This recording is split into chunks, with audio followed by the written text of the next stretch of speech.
এই সময়কালে না কোনো কমিশন গঠিত না হয়। শনিবার গুলশানের একটি হোটেলে নাগরিক প্ল্যাটফর্মের আয়োজনে খসড়া জাতীয় মানবাধিকার কমিশন অধ্যাদেশ নিয়ে অনুষ্ঠিত হয় সেমিনার।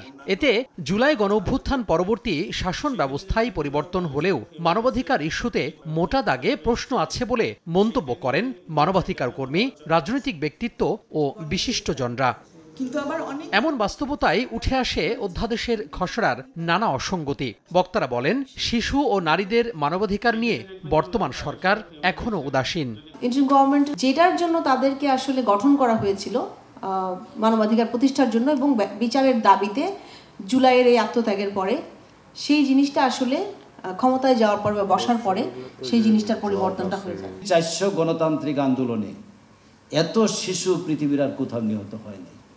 এত বড় একটা মানবাধিকার লঙ্ঘনের জায়গায় বসে যারা জনগণের অভিব্যক্তি হিসেবে রাষ্ট্র ক্ষমতায় বসলেন, এই মানবাধিকার কমিশন মানবাধিকার সংরক্ষণ, মানবাধিকারের জন্য কোনো কার্যকর উদ্যোগই নিতে পারলেন না। শুধু পুনর্বাসন কেন্দ্র আবার যাতে না হয়, এটা একটা কর্মশালা ভিত্তিক একটা অর্গানাইজেশন যাতে না হয়। গোয়েন্দা সংস্থার কিছু বিতর্কিত কর্মকাণ্ডে মানবাধিকার পদে পদে লঙ্ঘিত হয়েছে উল্লেখ করে টিআইবির নির্বাহী পরিচালক ডক্টর ইফতেখারুজ্জামান বলেন, এসব সংস্থারও সংস্কার প্রয়োজন।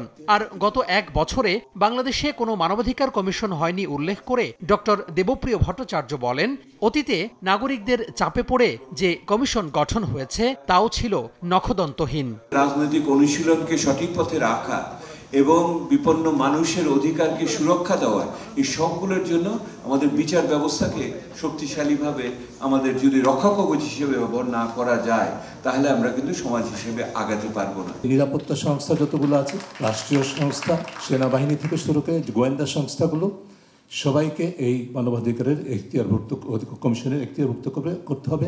তাদের কাজ হস্তক্ষেপ করবে না, তাদেরকে যেভাবে আইন প্রক্রিয়া সংস্থাকে প্রশিক্ষণের কথা বলা হয়েছে, যেভাবে তাদের পরিদর্শনের সুযোগের কথা বলা হয়েছে, সেই সুযোগগুলো আমার মানবাধিকার কমিশনকে দিতে হবে। এদিকে এফডিসিতে এক অনুষ্ঠানে অন্তর্বর্তী সরকারের শাসন ব্যবস্থার দুর্বলতায় অর্থনীতি চাঙ্গা হচ্ছে না বলে মন্তব্য করেছেন সিপিডির নির্বাহী পরিচালক ডক্টর ফাহমিদা খাতুন।